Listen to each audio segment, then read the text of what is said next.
The silence was wrong.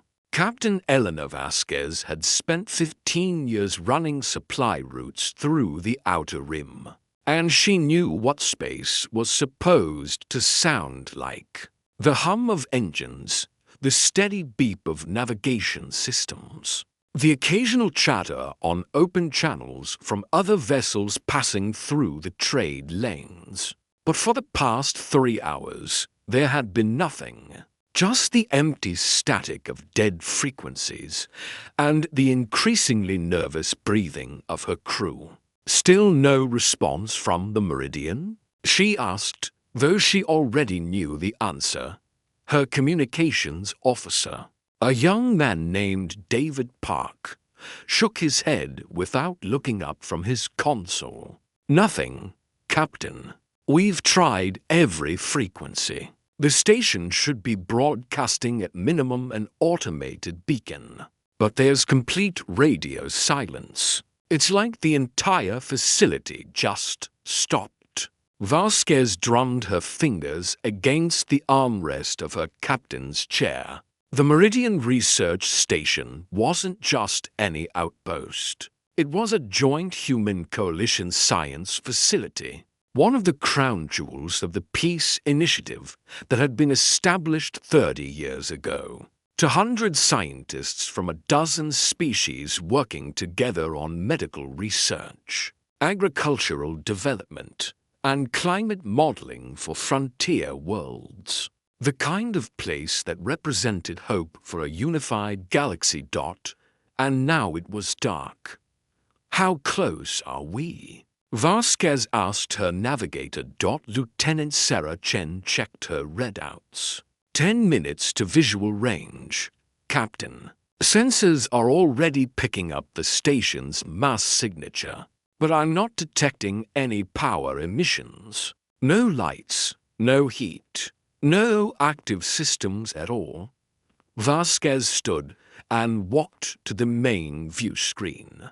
Her ship, the Compass Rose, was a merchant vessel, not a warship. She carried medical supplies, construction materials, and agricultural equipment to the colonies that dotted the frontier. Her crew numbered only 23, and their weapons consisted of point defense lasers designed to destroy small asteroids, not fight battles. Whatever had happened to the Meridian, she wasn't equipped to handle a military situation. But she couldn't just turn away. "Take us in slowly," she ordered. "Sarah, I want continuous scans. Look for anything unusual. Debris, energy signatures, anything that might tell us what happened. David, keep trying to raise them on all channels. And someone wake up Dr. Morrison if there are survivors. We're going to need our medical officer ready." The crew moved with quiet efficiency. Vasquez had chosen each of them carefully over the years, and they trusted her judgment even when that judgment led them into situations like this. She watched the view screen as the Meridian gradually came into view, and her stomach tightened. The station was massive.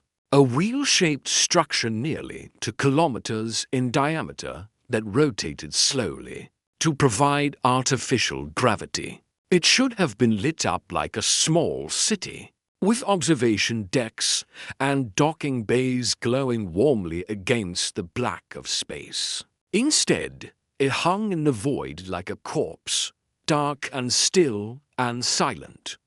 "Mother of God," Sarah whispered. Vasquez saw what had caught her attention. The station's hull was scarred with blast marks. Long black streaks where something had burned through the outer armor. Several sections showed explosive decompression damage, with metal twisted outward like flower petals, and floating in the debris field around the station were objects that Vasquez desperately didn't want to identify. "Captain, I'm picking up faint power readings," David said, his voice tight with controlled fear. Section 7, deep in the research wing. It's minimal, probably emergency batteries. But something down there is still active. Life signs. Scanning now. Sarah's fingers flew across her console. Yes, I've got readings. 12 distinct biosignatures. They're human, Captain. 12 humans, alive, but their vitals are weak. 12 out of 200. Vasquez closed her eyes briefly, then opened them with renewed determination. Prepare a boarding team. Sarah, you're with me. David, you have the bridge. If anything approaches this station that isn't us, you run. Don't wait. Don't ask questions. Just jump to FTL and head for the nearest fleet base. Understood. David swallowed hard. Understood, Captain. 15 minutes later, Vasquez led a team of 5 through the airlock and into the Meridian. They wore full-pressure suits and carried portable lights, their beams cutting through the darkness of the dead station. The silence inside was even worse than the silence of space. Every station had ambient noise, the hum of life support, the whisper of air circulation. Here there was nothing, just the sound of their own breathing and the magnetic clank of their boots on the metal floor. They found the first bodies in the main corridor. Scientists, technicians, administrators. All of them killed by explosive decompression when the hull breached. Vasquez forced herself to keep moving, to follow the power reading that David had detected. To focus on the living rather than the dead. Section 7 was in the deepest part of the station, a secure research wing designed to handle dangerous experiments. The doors were sealed, and it took Sarah 20 minutes to override the manual locks. When they finally opened, they found themselves facing a makeshift barricade made from laboratory tables and equipment crates. "Hello," Vasquez called out. "This is Captain Eleanor Vasquez of the merchant vessel Compass Rose. We received your emergency beacon. Is anyone alive in there?" For a long moment, there was no response. Then a voice, hoarse and weak, called back. "Prove you're human. Tell me something only a human would know." Vasquez thought quickly. The capital of pre-unification France was Paris.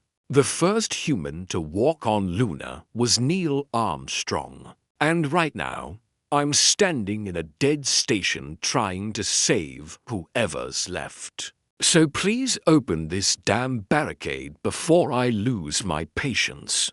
There was a long pause, then the sound of movement. The barricade shifted, and a face appeared in the gap. It belonged to a woman in her 50s, her grey hair matted with dried blood, her eyes sunken from dehydration and fear. She looked at Vasquez's helmet, at the flag patch on her shoulder, and began to cry. "Thank God," she whispered. "Thank God you came. The survivors were in terrible condition." Dr. Morrison, the Compass Rose's medical officer, immediately began treatment for dehydration, malnutrition, and various injuries. While he worked, Vasquez sat down with the woman who had spoken to her. Her name was Dr. Rachel Foster, and she had been the Meridian's chief of neuroscience. "They came 4 days ago," Foster said, her hands shaking as she held a water bottle. 3 ships, coalition military markings. "We thought they were doing a routine inspection, so we opened the docking bays and prepared to welcome them aboard. That's when they started shooting." Vasquez felt ice form in her stomach. "Coalition military? You're certain?" "I saw their uniforms. I saw their weapons. They were Krathan soldiers, Captain. Elite troops, not some random pirates. Foster's voice broke. They didn't ask for anything. They didn't make demands or take hostages. They just started killing everyone they found. Scientists, technicians, even the children in the station's school. Children. Vasquez repeated numbly. We had 38 children here, Captain. The families of the researchers. They're all dead now. Foster wiped her eyes with a trembling hand. A few of us made it to Section 7 before they sealed the breech doors. We've been hiding here ever since, rationing our emergency supplies and hoping someone would come. Why? Vasquez asked. Why would coalition forces attack a research station? What were you working on that was so important? Foster looked at her with hollow eyes. That's what I've been asking myself for days. We were developing new treatments for neurological diseases. Parkinson's, Alzheimer's, conditions that affect dozens of species across the galaxy. There was nothing military about our research, nothing worth killing for. Unless what? Unless someone wanted to make sure we didn't finish. Or unless someone wanted our data and didn't want witnesses. Foster reached into her pocket and pulled out a small data chip. I grabbed this before we sealed ourselves in. It's a copy of all our research files and the station's security recordings. Everything that happened is on here, Captain. Every face, every shot, every scream. Vasquez took the chip carefully, like it was made of explosive. You're absolutely certain these were coalition forces? Not mercenaries wearing stolen uniforms? I'm certain. The lead officer identified himself. His name was Commander Thris, and he said this was sanctioned by the Coalition Defense Council. He said humanity had been warned to stay in our designated territories, and this was what happened to those who ignored the warnings. Foster's hands clenched into fists. Then he shot Dr. Chen while she was trying to protect her daughter. I watched a 6-year-old girl die in her mother's arms. Captain, I watched it happen, and I couldn't do anything to stop it. The medical bay was quiet except for the soft beeping of monitoring equipment. Vasquez stood and looked at the survivors. 12 people who had witnessed a massacre, who had hidden in the dark for days believing they might die at any moment, who had lost friends and colleagues and family to an attack that made no sense. Dr. Foster, she said quietly, I need you to understand something. What I'm about to do is going to change things. It's going to escalate tensions and probably start a diplomatic crisis. But I can't let this go. I won't let this go. Foster looked up at her with something like hope flickering in her tired eyes. What are you going to do? Vasquez walked to the communications panel and opened a channel. David, this is the captain. Activate the emergency fleet beacon. Full distress call, priority Alpha. Tell them we have survivors from a coalition attack on a civilian research station. Tell them we have evidence of war crimes. And tell them, she paused, choosing her words carefully. Tell them humanity needs to remember who we are. On the bridge of the compass rose. David Park stared at his console in shock. The emergency fleet beacon was reserved for the most serious situations imaginable. Activating it would summon every human warship within 5 light years. It would declare that humanity itself was under threat. But as he looked at the data the captain was transmitting, At the security footage from the Meridian showing armored soldiers executing unarmed scientists, he understood. Some things couldn't be forgiven. Some things couldn't be ignored. He activated the beacon. Across human space, alarms began to sound. Fleet Command received the distress call and immediately began analyzing the data. Within minutes, the footage from the Meridian was being reviewed by admirals and generals who had spent 30 years maintaining an uneasy peace with the coalition. They watched children die. They watched scientists beg for mercy and receive bullets instead. They watched Commander Friss calmly give orders while bodies piled up around him. And they made a decision that would echo across the galaxy. Battle Group 7, which had been conducting exercises near the frontier, received new orders. The flagship Vindication, a heavy cruiser that had been built during the last war and never fired its weapons in anger, powered up its main drives. Around it, 23 other ships formed into attack formation. Destroyers, frigates, corvettes, and support vessels, all of them crewed by men and women who had just watched the security footage from the Meridian. The fleet jumped to faster-than-light speed, heading toward Captain Vasquez's coordinates at velocities that would have been impossible for coalition vessels. They were coming, and they were bringing with them the accumulated fury of a species that had tried very, very hard to be peaceful. Meanwhile, at the Meridian, Vasquez helped the survivors board her ship. Dr. Foster was the last one across, and she gripped Vasquez's arm tightly. "How long until fleet arrives?" she asked. "About 8 hours at maximum speed." "What if coalition ships come back first?" Vasquez smiled grimly. "Then they're going to learn why merchant captains are required to take tactical training. The Compass Rose might not be a warship, but I can make anyone regret attacking us for at least a few hours." She was being optimistic, and they both knew it.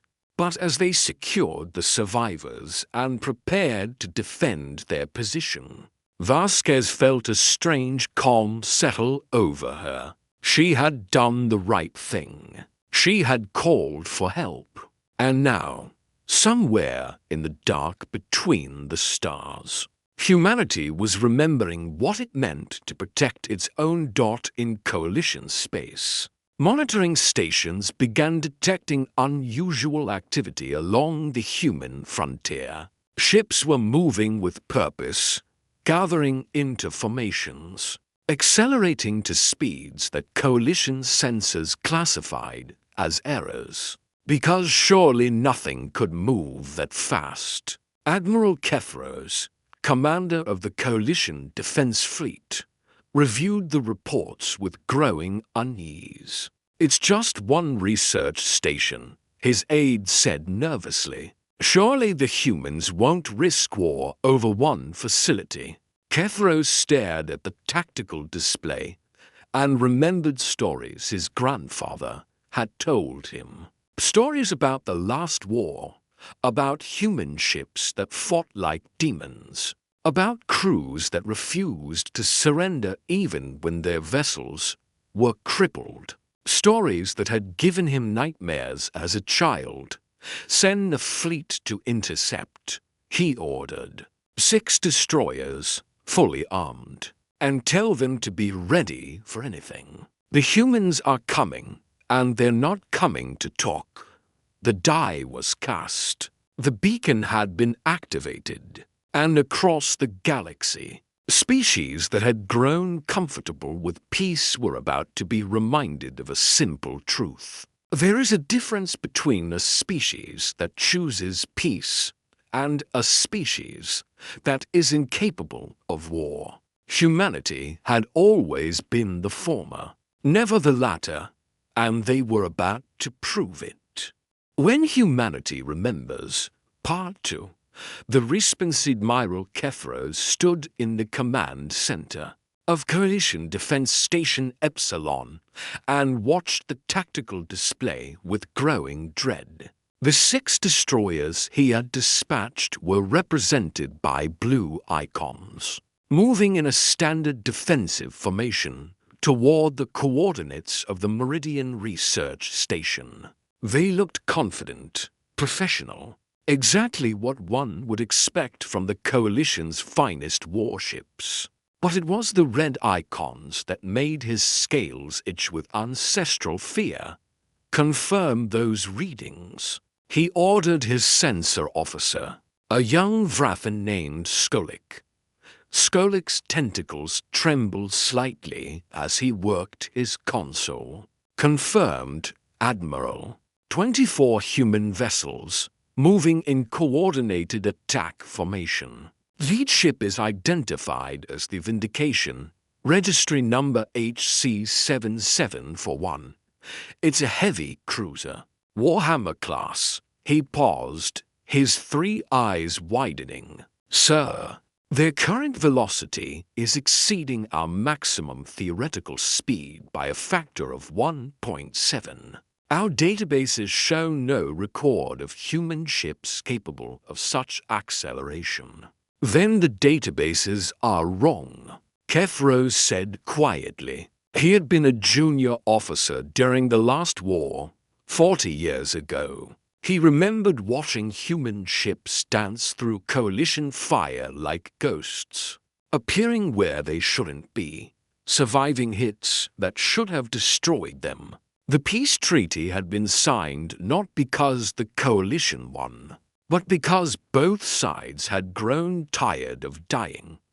But that was for decades ago. Technology had advanced. The Coalition had grown stronger, had integrated new species, had built newer and more powerful weapons. Surely humanity hadn't kept pace. Surely their preference for peace meant they had grown soft.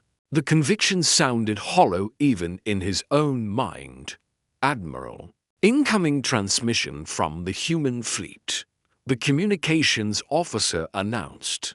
Put it through. The main view screen flickered to life, and Kefros found himself looking at a human male in his late 40s. The man had dark hair streaked with gray, sharp brown eyes, and 3 stars on his collar that marked him as a fleet captain. His expression was calm, almost eerily so, but there was something in his eyes that made Kefros's breath catch. It was the look of someone who had made a decision and would not be swayed from it. Admiral Kefros, the human said. His voice was measured, controlled. I am Captain Marcus Chen of the Human Warship Vindication, commanding officer of Battle Group 7.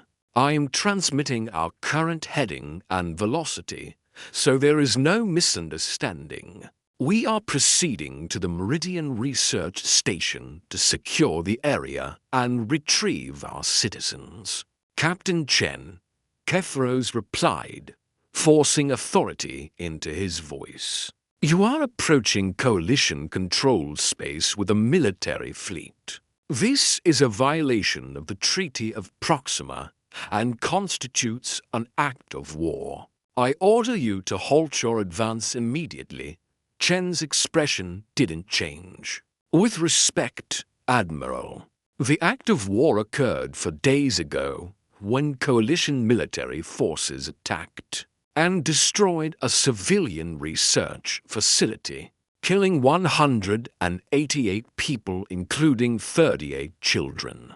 We have evidence, testimony from survivors, and security footage showing Commander Friss of your Defense Council personally ordering the execution of unarmed scientists. Kefros felt his blood run cold. Friss. He knew that name. The commander was part of a hardline faction within the military. that believed humanity's expansion into the frontier needed to be checked before they grew too powerful. But an attack on a civilian station? On children? Even the most zealous officers should have known that would provoke a response. If what you say is true, Kefro said carefully, then this is a matter for diplomatic channels. Send your evidence to the Defense Council and we will investigate. No. The single word cut through his speech like a blade. No more investigations. No more committees. No more diplomatic delays while evidence disappears and witnesses vanish. We are going to the Meridian. We are securing the site. And we are taking Commander Friss into custody. If your destroyers attempt to interfere, they will be disabled. If your fleet attempts to stop us, they will be destroyed. This is not a negotiation, Admiral. This is a statement of fact. The transmission ended. Kefro stood in silence for a moment, then turned to his tactical officer. What's the status of our destroyer group? They will intercept the human fleet in approximately 90 minutes. Captain Voraf has acknowledged the situation and is prepared to engage if necessary. Tell Voraf to stand down.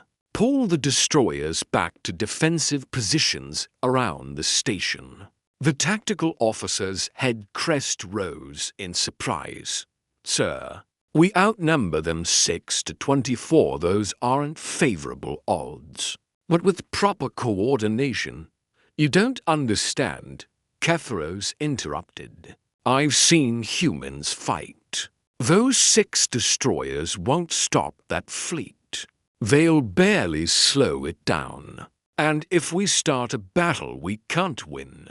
The only thing we'll accomplish is giving the humans justification for a full-scale war. He sat down heavily in his command chair. Pull them back, and get me a direct channel to the Defense Council. They need to know what's coming aboard the Vindication. Captain Marcus Chen stood on the bridge and felt the familiar weight of command settle over his shoulders. Around him, his crew worked with quiet efficiency. Professionals who had trained together for years and knew their roles perfectly. But there was an edge to their movements today, a tension that came from knowing they were about to cross a line that couldn't be uncrossed. Captain, coalition destroyers are withdrawing, his tactical officer reported. Lieutenant Commander James Rodriguez was a compact man with quick hands and quicker reflexes. They're falling back to the station perimeter. Smart, Chen said. Their admiral knows the odds. What's our ETA to the Meridian? 75 minutes at current speed. Chen nodded and turned to his communications officer. Lieutenant Park, any word from Captain Vasquez? She reports all survivors are stable and aboard her vessel. She's detected no hostile activity, but her sensors are limited. Park hesitated. Sir, she's asking if she should withdraw to a safe distance before we arrive. Tell her to stay put. We'll need her testimony and the survivors' accounts as evidence. Chen walked to the main view screen, where the star field streaked past at impossible speeds. And tell her she did exactly the right thing by calling us. What happened to those people won't be forgotten. In his private quarters, Chen had watched the security footage from the Meridian 17 times. He had memorized every face, every scream, every moment of senseless violence. He had watched Dr. Chen No relation. Though the coincidence made it somehow worse-eyed trying to shield her daughter, he had watched scientists beg for mercy and receive none. He had watched Commander Friss walk through the carnage with the calm efficiency of a man, performing routine work, and he had made a promise to himself that justice would be done.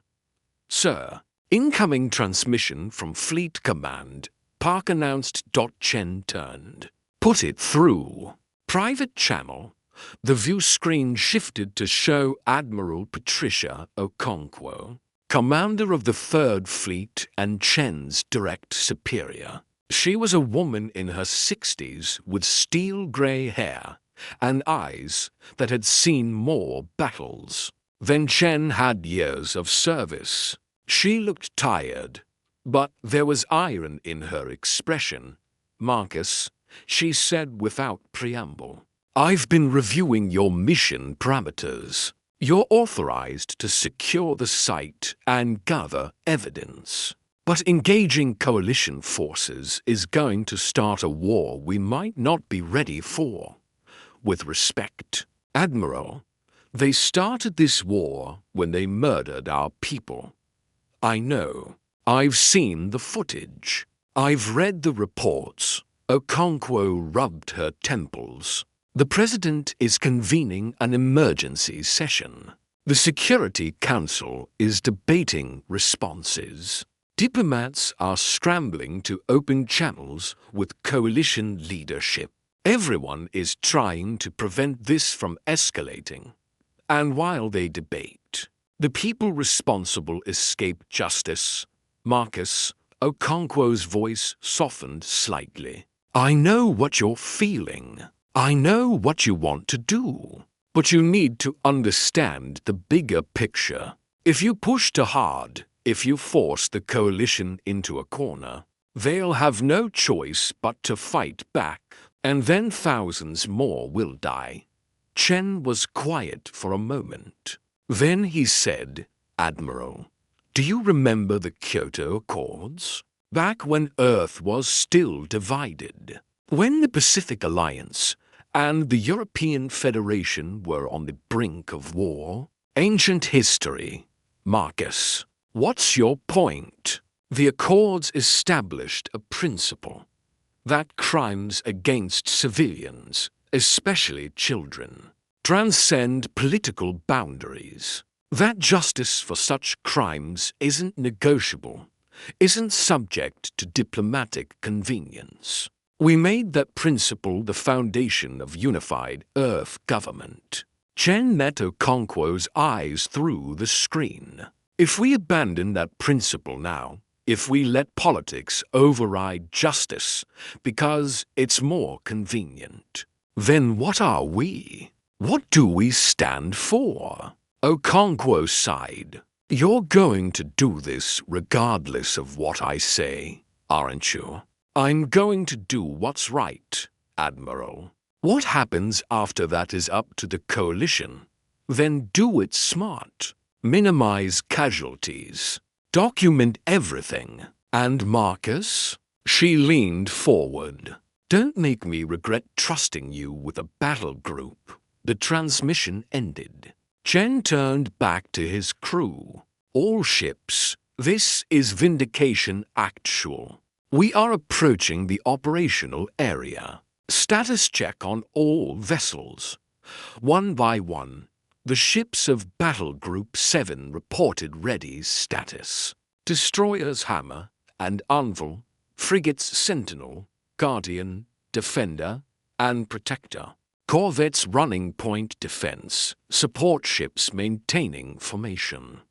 24 vessels working as a single organism, bound together by training, discipline, and purpose. "Captain, we have visual on the Meridian," Rodriguez announced.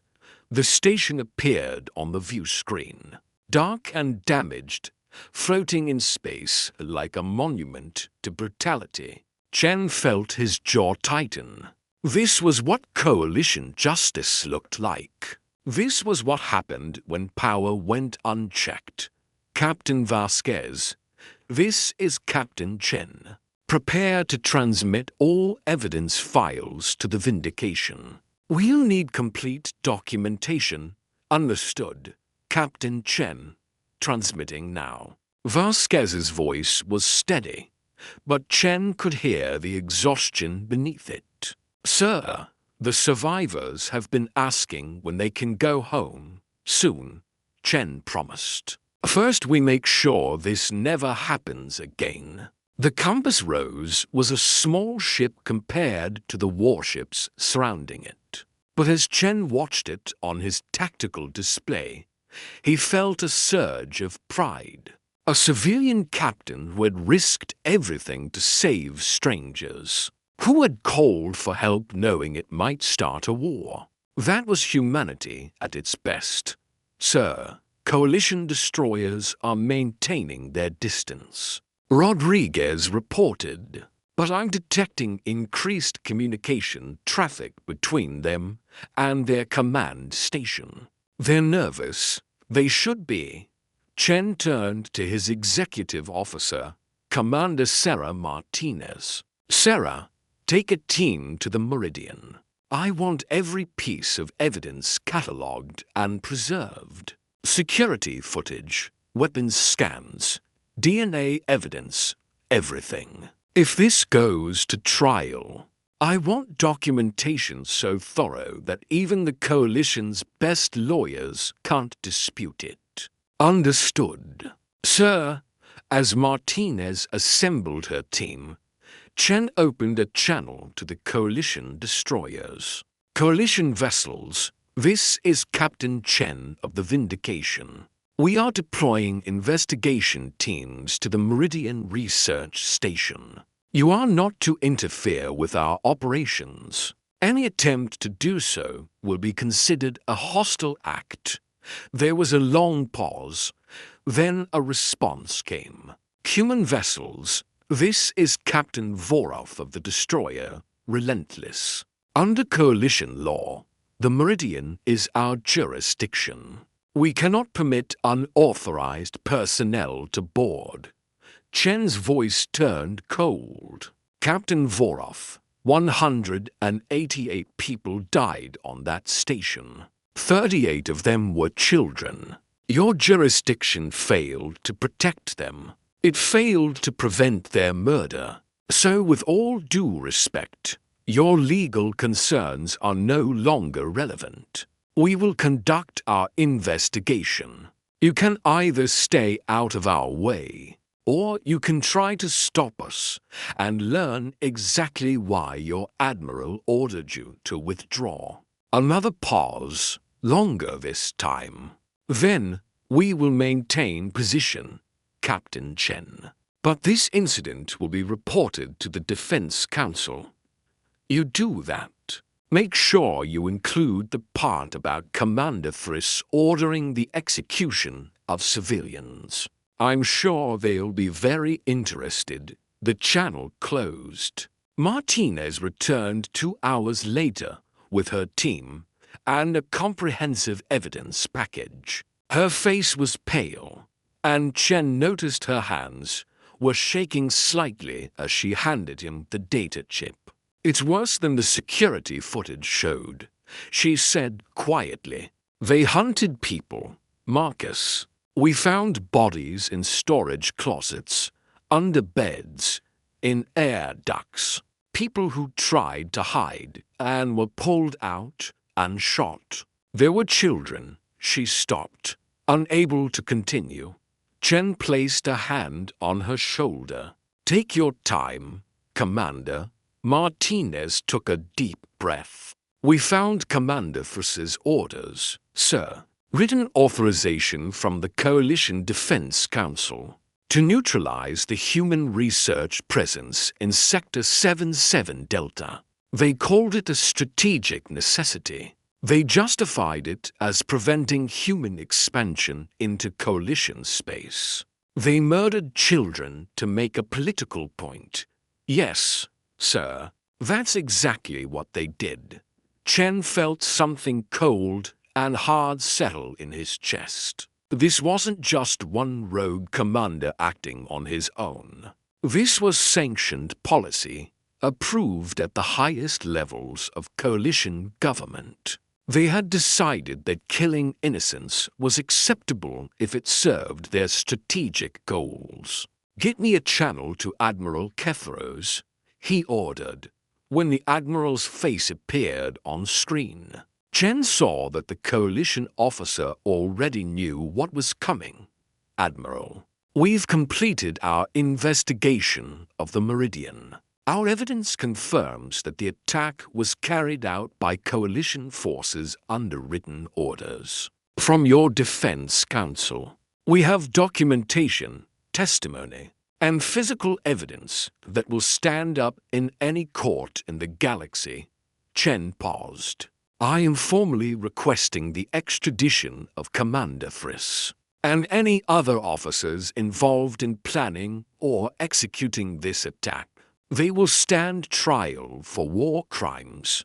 Kephros's scales had turned a pale gray, the color of fear in his species. "Captain Chen, you must understand." "I understand perfectly, Admiral. Your government authorized the murder of civilians and hoped no one would find out. They were wrong."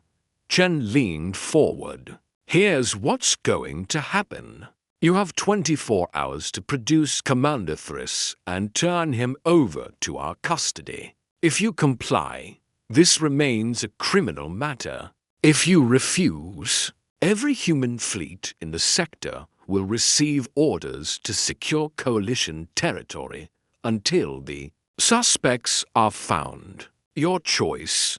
That's an ultimatum. That's an act of war." "No, Admiral. War is what your people started when they killed our children. This is justice, and humanity doesn't negotiate justice." Chen terminated the connection. Around him, the bridge was silent. Every officer had heard the exchange.